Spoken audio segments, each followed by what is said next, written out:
Week 7 of the 2023 college football season is wrapped up, and so today I'll be giving you guys my Week 8 college football rankings. We're officially halfway through the regular season, and at this point in the season, we're starting to figure out who your main national contenders are. We definitely still have a lot of football to be played, but in this video, we'll be talking about where things stand as well as an updated top 25. So with that, let's get started with 1 through 7.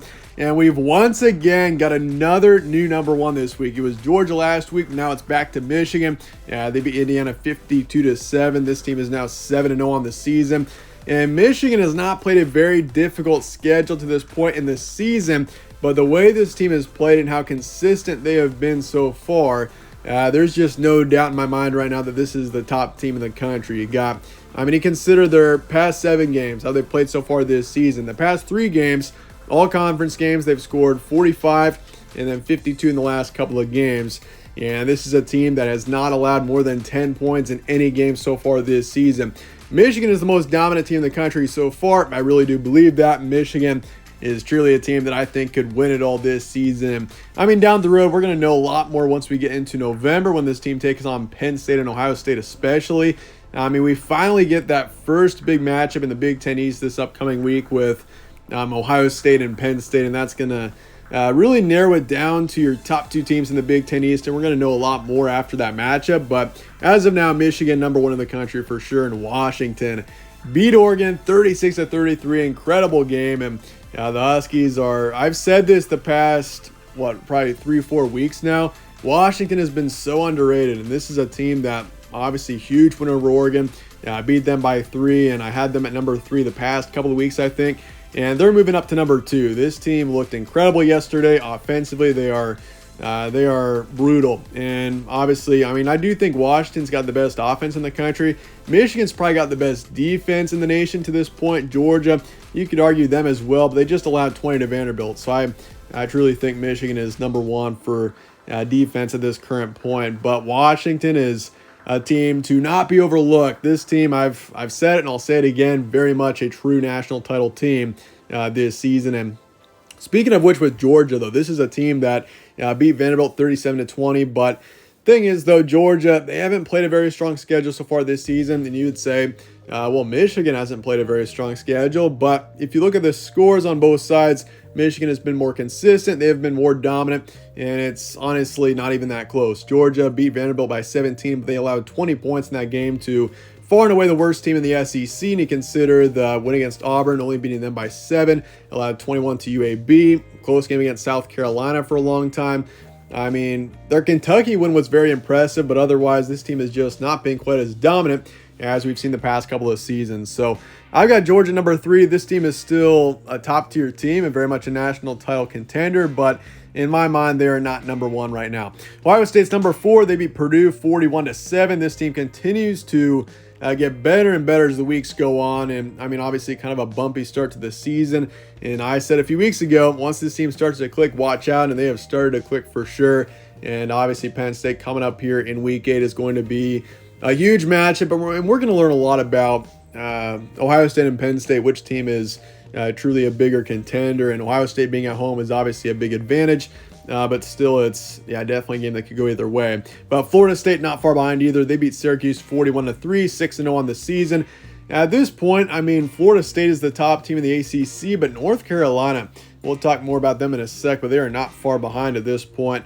But Florida State number 5 in my mind. I feel like this team is also up there as, I've said this also. This is as deep of a college football season as we've seen in a long time. There are 7 or 8 teams in the country that I think could very well win a national title this season. In comparison to maybe the past couple of seasons, we've seen one really dominant team, or even 2. Like last season, it was Georgia and Michigan for a long time, and TCU kind of came out of nowhere.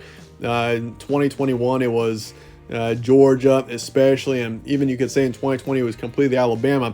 But this season, it's honestly, there are 7 or 8 teams that could win it all. And if you're ranked in the top 8, I'd say right now, even in the top 10, you should feel pretty good about your chances, because honestly, if you're number 9 or number 10, at this point, you've probably got as good of a chance as number 1 or number 2. That's just how talented and how deep this college football season is. But Penn State, they beat UMass 63-0, 6-0 on the season.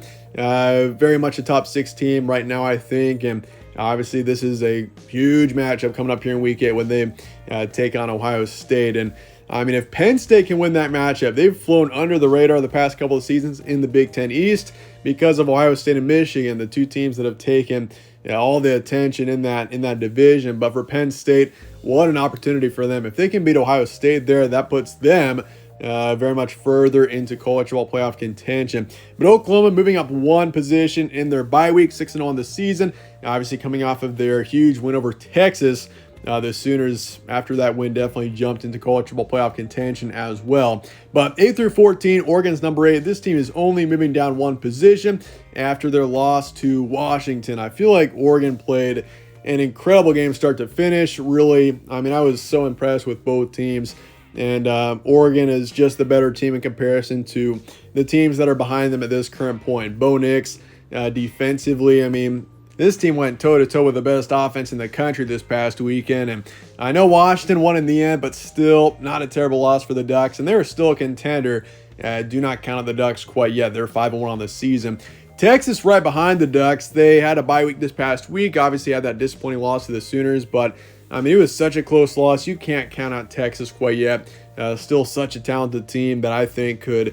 Obviously, the pressure's on now, especially if you're a one-loss team. I mean, a 4-team college football playoff, every game is so critical in the regular season. But for Texas, down the road, obviously the pressure's on. But this is a talented enough team that I think could run the table and still get to the college football playoff.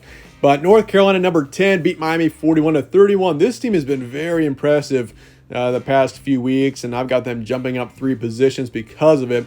Miami's a team that obviously coming off of a terrible loss to Georgia Tech. Hurricanes still put up a fight, but they're still a good football team. And so, I mean, yeah, I think that was a huge win for them, and they've been really impressive the past few weeks. So, Tar Heels are in the top 10. They jump Alabama, and the Crimson Tide, they just let Arkansas hang around way too long. And Arkansas is a team that, at this point, their record looks terrible. They're still a halfway decent team with some experience. They've been very disappointing so far this season. But for Alabama, this team still has got a lot of things to work out. It looked like things were starting to click as well. That's why that game being as close as it was definitely surprising to me. They were really impressive against Ole Miss and dominated Mississippi State. Then a nice win on the road against Texas A&M, and then only a 3-point win against Arkansas, a team that's now 2-5 on the season. I mean, so for the Crimson Tide, still got a lot of things to work out. But Tennessee coming up, this is where things definitely are crucial the next couple of weeks. You got Tennessee and LSU in back-to-back weeks. Or actually, you got a bye week in between, but the next 2 games are especially huge for Alabama and for their college football playoff hopes. Ole Miss is number 12. They had the week off, but still a team that I think is a true dark horse. They definitely can still make some noise in the SEC this season. So still keep an eye on them. They've definitely got experience and they're talented. Oregon State, number 13. This team beat UCLA 36-24. Who would have thought this? But the Beavers are truly a top 15 team right now. 6-1 on the season and played a really good UCLA team, beat them easily. Their one loss on the season came against Washington State a few weeks ago. But otherwise, this team has been extremely impressive this season. So keep an eye on the Beavers. That team is another really solid team and what is the best Pac-12 we have seen in a long time. And I mean, the way the SEC has been, the SEC is still, I mean, you got to call them the best conference in college football.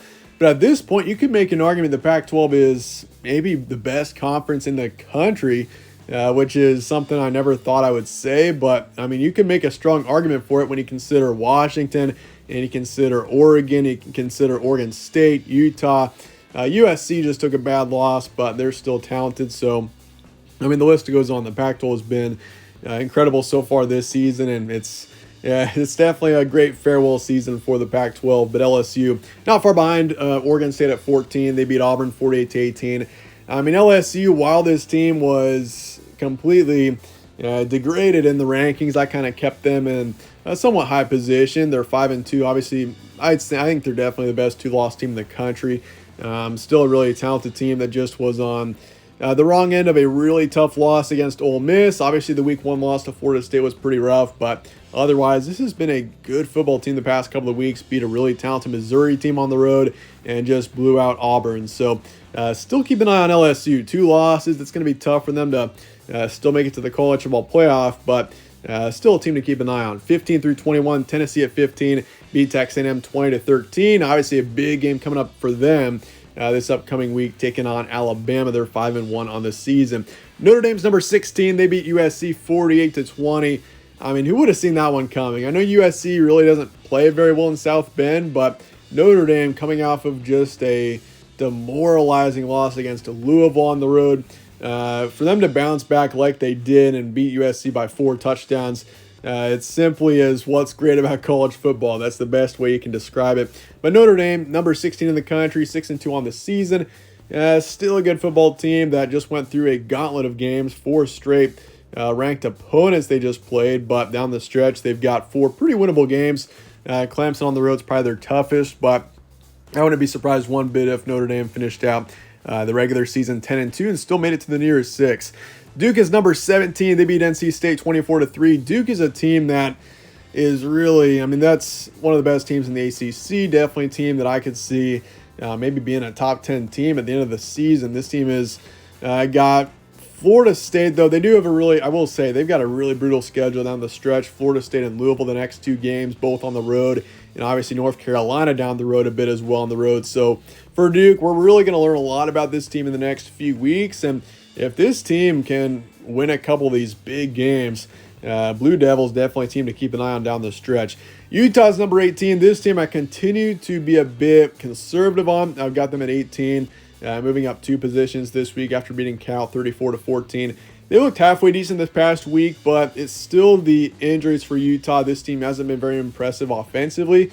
And, I mean, when you're in the Pac-12, the conference that is just filled with stacked offenses, and you got to have Cam Rising back if you want to be a true contender. And so for Utah, we'll see what happens there. I mean, he hasn't been back yet, so it's starting to hopes are starting to fade a little bit. But we'll see what happens in the coming weeks. Utah's still a team to keep an eye on. USC's number 19. They lost to Notre Dame 20-48. Just a brutal loss for USC. And this team has kind of slid in the rankings the past few weeks just because everyone else has been so much more impressive than them. It started with the Arizona State game. They went to Tempe, kind of had a close game there, still got the win. And then obviously against Colorado, dominant for a long time, but then let them sneak back into it. And fast forward a couple of weeks, and Colorado has crumbled the past couple of weeks. But and then obviously the close game against Arizona.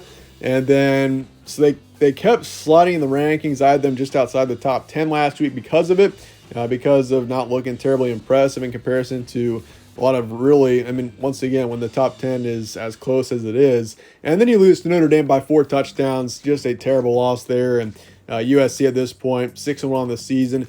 Still a team that is just so talented. It's just been disappointing to see this team not be quite as dominant as you would think. But I got Utah coming up, a massive matchup this upcoming week for USC. And I mean, at this point for USC, if you take a loss this upcoming week, that pretty much takes you out of college football playoff contention. 1 loss is already tough enough to remain in contention. So for USC, it's really make or break this upcoming week for them.